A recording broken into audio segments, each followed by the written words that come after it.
तेरा कलाम रहेगा कायम पहाड़ जब ना रहे खुदाया, तेरे मुंह की एक बात भी टलेगी ना चाहे कुछ भी हो। मैं अयाद ज़रीफ आप तमाम देखने वालों को हमारे रोज़ के बाइबली मुतालियाती प्रोग्राम की नई किस्त में खुशामदीद कहता हूँ।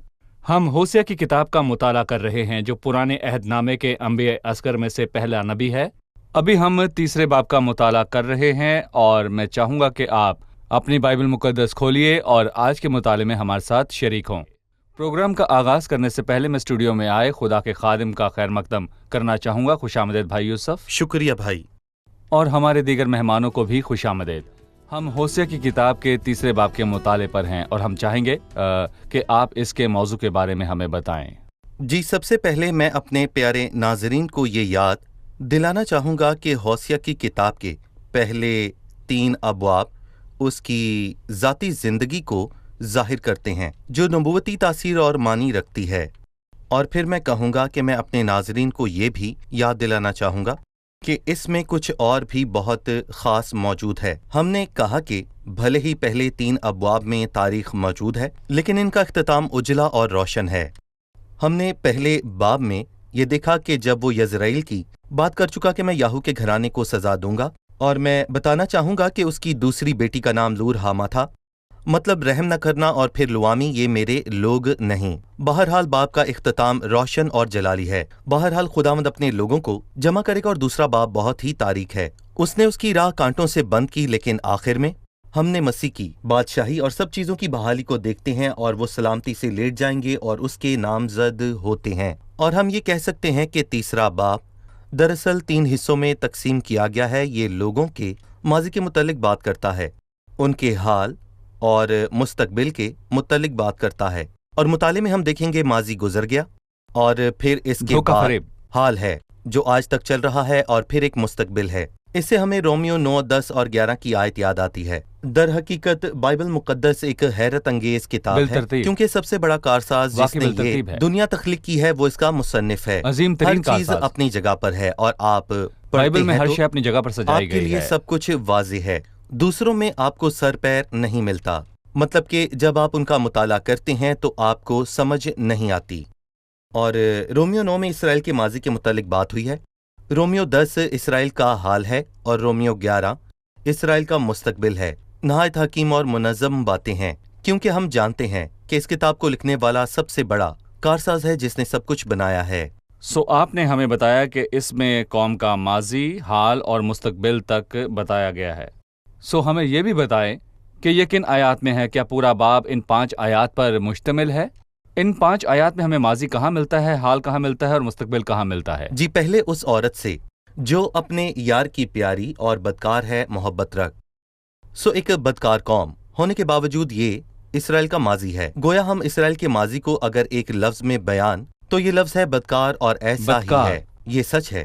बाइबल में लिखा है कि क्योंकि बनी इसराइल बहुत दिनों तक बादशाह और हाकिम और कुर्बानी और सतून और अफूद और तरफीम के बगैर रहेंगे। और यहाँ पर 2-2 अल्फाज के जोड़े हैं और वहाँ पर पहुँचकर हम इनको वाज़े करेंगे। और ये इसराइल का आज का हाल है। और फिर हम 5वीं आयत पर पहुँचते हैं। इसके बाद बनी इसराइल रजू लाएंगे और खुदावंद अपने खुदा और अपने बादशाह दाऊद को ढूंढेंगे और आखिरी दिनों में डरते हुए खुदावंद और उसकी मेहरबानी के तालिब होंगे। ये मुस्तकबिल है। सही भाई यूसुफ, मैं चंद एक आयात को पढ़ना चाहूँगा जो कौम के माजी के मुतालिक बताती हैं इस बाब की आपकी बताई हुई तहरी तकसीम के मुताबिक।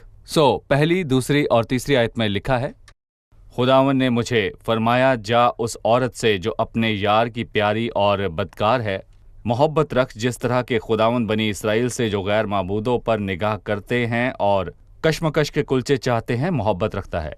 मैंने उसे 15 रुपये और 1.5 खूमर जौ देकर अपने लिए मोल लिया और उसे कहा कि तू मुद्दत दराज तक मुझ पर कनायत करेगी और हरामकारी से बाज रहेगी और किसी दूसरे की बीवी ना बनेगी, और मैं भी तेरे लिए यूं ही रहूंगा। भाई, इन आयात के मुतालिक हमें बताएं। पहली आयत इसराइल के माजी के हवाले से है, जा उस औरत से मोहब्बत रख। हैरत की बात यह है कि खुदा ने सिर्फ उस औरत से ब्याह करने को नहीं कहा बल्कि कहा कि उससे मोहब्बत रख, और ये हैरत अंगेज बात है। फिर वो तबसरा करते हुए कहता है اگر وجہ معلوم ہوتی تو حیرت نہ ہوتی، جیسے خداوند اسرائیل سے محبت رکھتا ہے، بلکہ ہم کہہ سکتے ہیں کہ وہ عورت جمرہ اس لائق نہ تھی کہ وہ ہوسیہ کی بیوی بنتی، اور وہ اس لائق بھی نہ تھی کہ اس سے محبت کی جائے۔ لکھا ہے جیسے خداوند اسرائیل سے محبت رکھتا ہے، بنی اسرائیل اس لائق نہ تھے کہ خداوند ان سے محبت رکھے۔ بنی اسرائیل کو تو چھوڑیں، میں کہوں گا کہ ہم اور آپ بھی اس لائق نہیں ہیں کہ خداوند ہم سے محبت رکھے اور اپنے بیٹے کو ہمارے لیے دے دے، کیونکہ ہم اس کے لیے کیا ہیں سوائے اس کے کہ جہالت کے دور میں ہم نے ہر وہ گناہ کیا جس سے وہ ناخوش ہوا، تو وہ ہم سے محبت کیسے کر سکتا ہے؟ یہ ہوسیہ کے لیے خدا کا حیرت انگیز کلام ہے، اور کہ ہوسیہ اس عورت سے نہ صرف شادی کرے بلکہ اس سے محبت بھی رکھے، اور یہ وہ محبت ہے جسے ہم 14ویں باب کی 4 آیت میں سمجھتے ہیں۔ میں ان کی برگشتگی کا چارہ کروں گا اور کشادہ دلی سے ان سے محبت رکھوں گا، اور وہ اس محبت کے لائق نہیں ہیں، نہ جمر نہ ہم اور آپ اس کی محبت کے لائق ہیں۔ بہرحال وہ محبت کرتا ہے، لیکن خداوند اپنی محبت کی خوبیاں ہم پر یوں ظاہر کرتا ہے کہ جب ہم گناہگار ہی تھے تو مسیح ہماری خاطر موا۔ بہرحال لکھا ہے جا اس عورت سے جو اپنے یار کی پیاری اور بدکار ہے محبت رکھ۔ سو اپنے یار کی پیاری اور بدکار ہے کیا مطلب ہے؟ دھوکا، کیونکہ وہ اپنے شوہر کے دوستوں کے ساتھ تھی، اور جیسا کہ ہم نے کہا کہ دبلائن نام کا مطلب ہے دوہری قبولیت، جو جمر کا باپ تھا، لہٰذا اس نے اسے اور اسے دونوں کو قبول کر رکھا تھا۔ در حقیقت ایسا لگتا ہے کہ جمر کی حالت بری تھی، اس نے اپنے گھر کو چھوڑا۔ بہرحال خداوند نے اسے کہا جا اور اسے تلاش کر، تو نہ صرف اسے محبت رکھ بلکہ جا کر اسے خرید لا۔ اور دوسری آیت میں لکھا ہے سو میں نے اسے مول لیا۔ مول لینے کے الفاظ قابل غور الفاظ ہیں کہ جب اس نے گھر کو چھوڑا اور گناہ کی راہ پر چل نکلی، وہ اس قدر بدتر ہو گئی کہ اس نے خود غلاموں کے بازار میں بیچ ڈالا۔ اس نے خود کو بیچ ڈالا، اور میں کہوں گا کہ ہوسیہ نے اسے تلاش کرنا شروع کیا، کیونکہ اسے خدا نے حکم دیا تھا کہ جا۔ میں نہیں جانتا کہ اس نے اسے کہاں تلاش کیا، کیا وہ پولیس اسٹیشن گیا؟ اس وقت کوئی پولیس اسٹیشن نہ تھے، وہ غلاموں کی منڈی میں گیا۔ بالکل، بلکہ وہ غلاموں کی منڈی میں گیا اور دیکھا کہ وہ بکنے کے لیے موجود ہے۔ پھر خدا نے اسے کہا اسے خرید لے۔ اس کی بری حالت تھی، اس نے اسے خرید لیا، اور اس قیمت کا بھی ذکر ہے، حالانکہ وہ اس لائق بالکل نہ تھی۔ اور یقیناً اس سے ہمیں صلیب اور کلوری یاد آتے ہیں، جہاں پر مہربان اور شفیق خداوند مجھے خرید لانے کو میری خاطر گیا، اور ایک بہت ہی خوبصورت گیت ہے کہ اس نے مجھے اپنے بیش قیمت خون سے خرید لیا ہے۔ میں تھوڑا سا پیچھے جانا چاہوں گا اور ہم اس کے متعلق جاننا چاہیں گے۔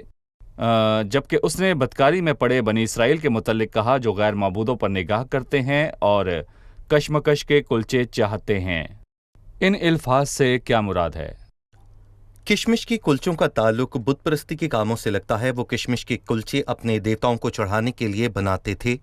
سو افسوس ہے کہ انہوں نے خدا اور غیر معبود دونوں کی عبادت کی، خاص کر کے شمالی سلطنت جس کا ذکر ہم نے کیا۔ وہ تب بھی اسرائیل کے فرزند تھے اور یہوہ کے نام سے واقف تھے، اور اسی لیے ایلیا نے کہا کہ میں تمہیں سمجھ نہیں پایا۔ اگر خدا ہے تو اس کی پیروی کرو، اور اگر بال ہے تو اس کی پیروی کرو۔ لیکن افسوس کہ زناکاری کا مطلب ہے ظاہراً تو خداوند ہے، لیکن میرے دل اور میرے دماغ میں کوئی اور بھی ہے۔ سو وہ غیر معبودوں کی طرف دیکھ رہے تھے، اور وہ کشمش کی کلچوں کو غیر معبودوں پر چڑھانا چاہتے تھے۔ ہمیں اس قیمت کے حوالے سے بتائیے جو ہوسیہ نے اپنی بیوی کی رہائی کے لیے ادا کی۔ کیا آپ اس میں کچھ دیکھتے ہیں؟ میں اس میں سب دیکھتا ہوں۔ جیسے کہ سب سے پہلے میں دیکھتا ہوں کہ بائبل کیسی حیرت انگیز ہے، اور اس نے چاندی کے متعلق لکھا، اور بائبل میں چاندی رہائی کو پیش کرتی ہے۔ صحیح۔ جہاں کہیں بھی بائبل میں چاندی کا ذکر ہے، اس کا مطلب ہے رہائی۔ صحیح۔ تو پہلے خدا نے ہم کو خریدا، ہوسیہ نے اس بدکار عورت کو مول لیا، اور مسیح نے اس بدکار قوم کو مول لیا۔ اس نے رہائی کی قیمت ادا کی۔ اس نے مجھے خرید لیا، اس نے مجھے مول لیا اپنے بیش قیمتی لہو سے، رہائی لہو کے وسیلے سے۔ اور نہ صرف یہ بلکہ اس نے 1.5 خمر لے کر اسے مول لے لیا تھا، جو ہمیں مسیح کے جی اٹھنے کی یاد دلاتا ہے۔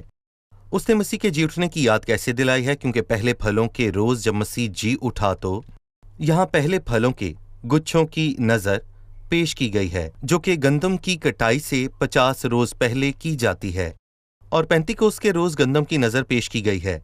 और मैं कहूँगा कि ये हमें मसीह के मुर्दों में से जी उठने के मुतल्लिक बताती है कि मसीह जी उठेगा।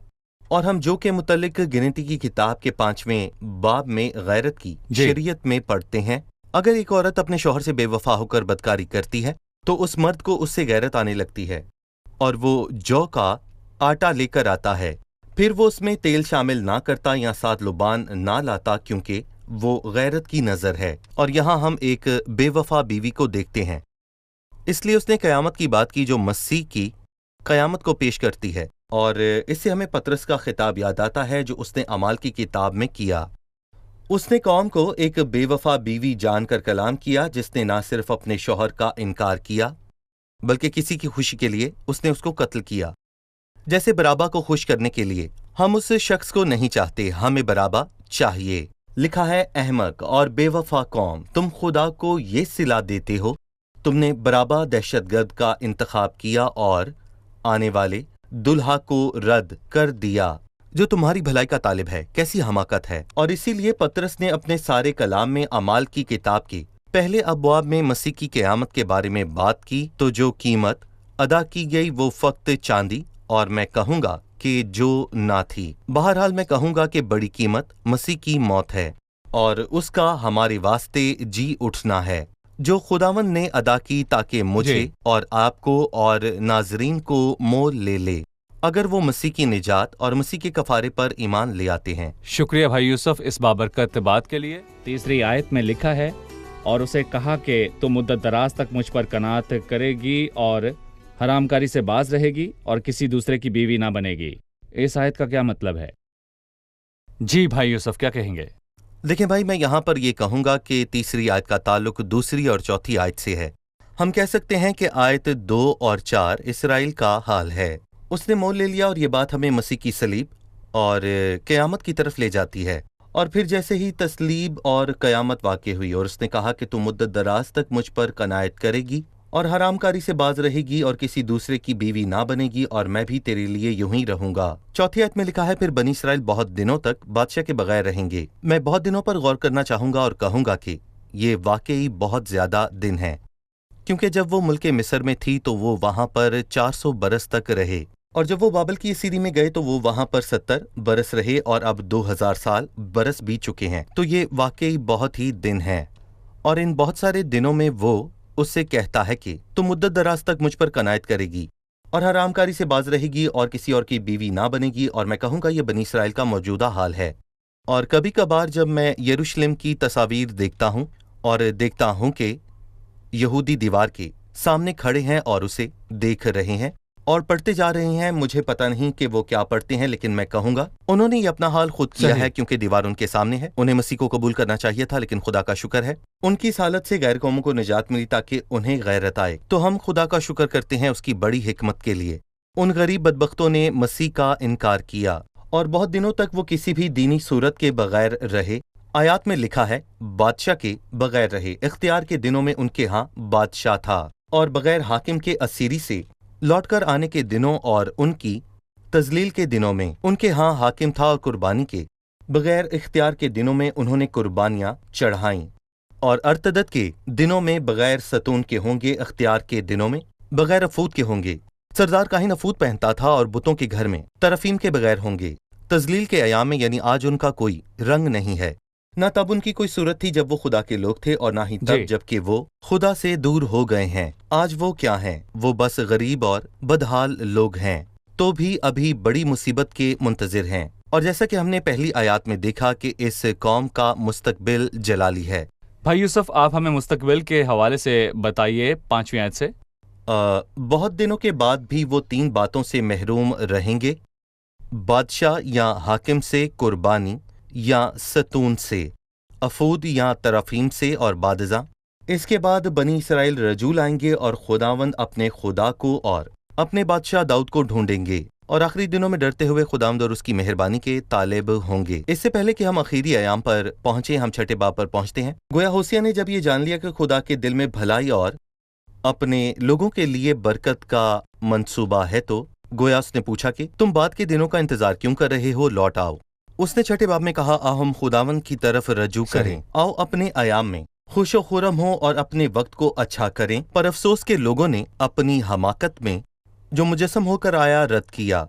नहीं, हमको मसीह की बादशाही नहीं बल्कि हमको बराबा चाहिए। हमारा कैसर के सिवा कोई बादशाह नहीं। उन्होंने कैसर का इंतखाब किया। फिर यकीनन बहुत अरसा तक खुदावंद का कलाम उनके लिए पूरा हुआ और दुनिया में ऐसा कहाँ है कि एक कौम दुनिया के मुख्तलिफ हिस्सों में बिखरी पड़ी है और उनके पास कोई दीनी सूरत नहीं कि वो खुद को मुतहद कर सकें। और मैं कहूँगा कि वो किस तरफ गामजन हैं। वो लोग जो बिखर चुके हैं और बहुत सारी जुबानें बोलते हैं, वो कहाँ हैं? और मैं यहाँ पर कहूँगा कि जब पुरुषिया के शहंशाह ने एक खादिम से कहा कि साबित कर कि बाइबल हक है, तो जवाब ये था कि यहूदी सरकार। जी, ये बहुत हैरत अंगेज बात है कि उनकी कोई दीनी सूरत नहीं, कोई बादशाह या हाकिम नहीं, कोई अफूद नहीं और कोई तरफीम नहीं। इसके बावजूद वो मौजूद हैं। वो हैं और अब भी वो बड़ी मुसीबत के मुंतज़िर हैं और आखिरी दिनों में वो डरते हुए खुदावंद और उसकी मेहरबानी के तालिब होंगे। और लफ्ज़ खौफ का मतलब है कि वो पनाह ढूंढेंगे। गोया वो कहेंगे कि हमने अपने आप पर ये खौफ और मुसीबत ताज़ीम। लाई, खौफ और ताज़ीम। वो आखिरी दिनों में लौटकर खुदा के पास आएंगे। मुझे एक आयत याद है जो कि हिजकिय्याल 16 में आई है, जो हमारी इस वक्त की गुफ्तगू से मुतल्लिक है, ताकि तू याद करे और परेशान हो और शर्म के मारे फिर कभी मुंह ना खोले, जबकि मैं सब कुछ जो तूने कहा माफ कर दूं। खुदा फरमाता है तो खुदा उन्हें सजा ना देगा और बिल आखिर उन्हें माफ करेगा। और हम जानते हैं कि खुदा के उनको माफ करने के बाद वो शर्म के मारे मुंह ना खोलेंगे। ज़बूर 130 में दाऊद कहता है, पर मग़फ़िरत तेरे हाथ में है ताकि लोग तुझसे डरें। सही, मैं चाहता हूँ कि इस पर गौर करें कि वो खुदावंद की तरफ लौट आएंगे। लिखा है इसके बाद बनी इसराइल रजू लाएंगे और खुदावंद अपने खुदा को और अपने बादशाह दाऊद को ढूंढेंगे। मेरा ख्याल है कि यहाँ इशारा इब्ने दाऊद की तरफ है। मैं कहूँगा कि यहाँ इशारा इब्ने दाऊद की तरफ है। मुबारक है वो जो खुदावंद के नाम से आता है। हमारे बाप दादा की बादशाही तो यकीनन वो बजाते खुद दाऊद के मुंतज़िर नहीं, वो लौट कर आने वाला नहीं है। बहरहाल हकीकी वारिस इब्ने दाऊद है और वो मसीह है और वो उसी का इंतजार कर रहे हैं। और मसीह ने उनसे एक दिन पूछा कि तुम मसीह के हक में क्या समझते हो कि वो किसका बेटा है? उन्होंने कहा, इब्ने दाऊद का। ये जवाब यूनानी के असल मतन में है। वो किसका बेटा है? उन्होंने कहा दाऊद का, तो इससे मुराद है इब्ने दाऊद। लेकिन उन्होंने लफ्ज़ बेटे का इस्तेमाल नहीं किया। तो उन्होंने कहा कि वो किसका बेटा है, तो उन्होंने जवाब दिया कि इब्ने दाऊद। सो वो अपने बाप दादा के मुंतज़र है, ना कि बजाते खुद दाऊद के, बल्कि उसके जो मसीह है, जो कि अपने बाप दादा के तख्त पर बैठेगा। जैसा कि जब्राइल फरिश्ता कवारी मुक़द्दसा माँ मरियम के लिए खुशखबरी को लेकर आया और खुदा उसके बाप दादा का तख्त उसे देगा और वो याकूब के घराने पर अब्दुल अबाद बादशाही करेगा और उसकी बादशाही का आखिर ना होगा। ये कौम का मुस्तकबिल है, जबकि वो बाद के दिनों में खुदा की भलाई में लौटेंगे। ठीक है, अब हम मेहमानों से एक और सवाल लेंगे। हमने चौथी आयत से समझा कि जब खुदावंद अपने लोगों से मामलात करेगा तो बहुत दिन वो बादशाह या हाकिम के बगैर रहेंगे। तो खुदा उस वक्त के दौरान क्या करेगा? और मौजूदा वक्त में जब इंसान तौबा करता है तो क्या खुदा उसे किसी तरह का इंतज़ार करवाता है? जी भाई। जी, सवाल अच्छा है। मौजूदा वक्त में खुदा का एक मकसद है और बहुत दिनों के अरसे में याकूब रसूल अमाल के 15वें बाब में कहता है कि खुदा ने पहले पहल गैर कौम पर किस तरह तवज्जो की ताकि उनमें से अपने नाम की एक उम्मत बना ले और बहुत दिन वैसे के वैसे ही रहेंगे, जैसे रोमियो 11 में लिखा है, और जब तक गैर कौम पूरी दाखिल ना हो। और इस सूरत से तमाम इसराइल निजात पाएगा। खुदा बेकार नहीं बैठा, हरगिज नहीं। वो बरगजीदों को कलीसिया में जमा कर रहा है। उसके पास बड़ा मंसूबा है कलीसिया को जमा करने और कलीसिया को आसमान पर ले जाने के बाद ये होगा कि वो कौम खुदा का खौफ करेगी और अगले दिनों में उससे भलाई हासिल करेगी। और अगला सवाल ये है कि क्या खुदा नए अहदनामे में इंतजार करता है? जवाब है ना। और मैं कहूँगा कि यहाँ होसिया 3 और लूका के 15वें बाब में फ़र्क बहुत वाज़ेह है। लूका 15 जैसे ही मुसरफ बेटे ने तौबा की और लौट कर आया, दौड़कर आने वाला भी वो ना था। उसने उसे दूर से उसके बाप ने उसे दूर से ही देख लिया और वो दौड़कर आया और उसे अपने गले लगाया और उसे चुमा। फिर वो बेहतरीन लिबास उसके लिए लाया और उसे पहनाया और उसे जूते पहनाए। मोटा ताज़ा बछड़ा ज़िबा किया गया और موسیقی چھیڑی گئی اور یہ اس کے لیے کیا گیا جو اس کے لائق نہ تھا، یعنی کہ میں کہوں گا کہ اس کا مطلب ہے میں اور آپ اور دیکھنے والے سارے ناظرین۔ شکریہ، خداوند آپ کو برکت دے۔ اب ہم مہمانوں سے ان کی رائے جانیں گے۔ میں تیسرے باب کی تقسیم کے حوالے سے جاننا چاہوں گا۔ اسے 3 حصوں میں تقسیم کیا گیا ہے، ماضی، حال اور قوم کا مستقبل۔ قوم کا جو ماضی پہلی 3 آیات میں ہے اور حال دوسری تا چوتھی آیت میں ہے، اور پھر مستقبل ہے 5ویں آیت میں۔ ٹھیک ہے جی بھائی یوسف، صحیح، بالکل۔ میں چاہتا ہوں کہ آپ قوم کے موجودہ حال کے حوالے سے بتائیں۔ عبادت میں اس کی کیا حالت ہے، سیاسی طور پر کیا صورتحال ہے، یا خدا کے کتنے نزدیک ہے؟ اس نے یہاں کہا کہ وہ بہت دنوں تک بادشاہ اور حاکم اور قربانی کے بغیر رہیں گے۔ ہم دیکھ سکتے ہیں کہ وہ اس حالت میں 2000 سال سے ہیں۔ ہیکل نہیں ہے، قربانی نہیں ہے، سردار کاہن نہیں ہے، حاکم نہیں، بادشاہ نہیں، قربانی نہیں، خدا کی قربت نہیں ہے۔ وہ یہاں جی، ساری قوم کی اجتماعی حالت بیان کر بالکل۔ رہا ہے۔ یہاں حاکم سردار کاہن نہیں ہے، بلکہ حاکم جیسے زربابل اور نہمیہ کے لوگوں پر حکمت یا بادشاہ نہیں، حاکم نہیں۔ بادشاہی یا صدارت کرے۔ جی ٹھیک ہے، آپ سب کا شکریہ بھائی یوسف، آپ کا خدا بھی کو شکریہ۔ برکت دے۔ عزیز ناظرین، ہم نے آج کی قسط میں سیکھا کہ ہوسیہ نے اپنی بیوی کی بحالی کی قیمت ادا کی، جس نے خود کو بدکاری میں بیچ ڈالا اور اس کی محبت کے بدلے دھوکہ دیا۔ یہ خدا اور قدیم قوم کے آپس کے معاملات کی بھی عکاسی کرتا ہے، جنہوں نے بدکاری کی اور غیر معبودوں کی عبادت کی، اور خدا نے انہیں چھوڑ دیا اور آج وہ تتر بتر ہیں۔ بہرحال خدا انہیں مستقبل میں بحال کرے گا اور وہ توبہ کریں گے، وہ مسیح کی بادشاہی میں خوش و خرم رہیں گے۔ بائبل ہمیں سکھاتی ہے کہ مسیح نے میرے اور آپ کے لیے صلیب پر بھاری قیمت ادا کی تاکہ ہمیں خرید کر رہائی دے۔ مسیح نے کیا قیمت دی؟ اس نے اپنا بیش قیمتی لہو دیا۔ اس نے مجھے اور آپ کو اپنے بیش قیمتی خون سے خرید لیا۔ کیا آپ اس کی شکر گزاری کریں گے جس کے نزدیک آپ کی قدر ایسی بڑی ہے؟ آپ خود کو دشمن کے ہاتھ معمولی چیزوں کی خاطر اس قدر سستا کیوں بیچتے ہیں؟ کیا آپ چاہتے ہیں کہ ابلیس آپ کو بے وقوف بنا کر بے قیمت کر دے؟ ابلیس قیمت ادا کرتا ہے۔ آپ میں کی خاطر، سگریٹ کی خاطر، ڈرگز کی خاطر بک جاتے ہیں، یا پھر کسی ناپاک جنسی تعلق کے لیے۔ بہرحال مسیح جس نے صلیب پر بھاری قیمت ادا کی ہے، آپ کو بہتر زندگی دینا چاہتا ہے، ابدی زندگی۔ یہی اس کی قیمت کے شایان شان ہے جو اس نے صلیب پر دی۔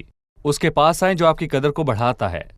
مسیح کو قبول کریں تو آپ کو قدر اور عزت اور ابدی زندگی ملے گی۔ اگلی قسط میں پھر ملاقات ہوگی۔ خداوند آپ کو برکت دے۔ تیرا کلام رہے گا قائم، پہاڑ جب نہ رہے خدایا، تیرے منہ کی ایک بات بھی ٹلے گی نہ، چاہے کچھ بھی ہو۔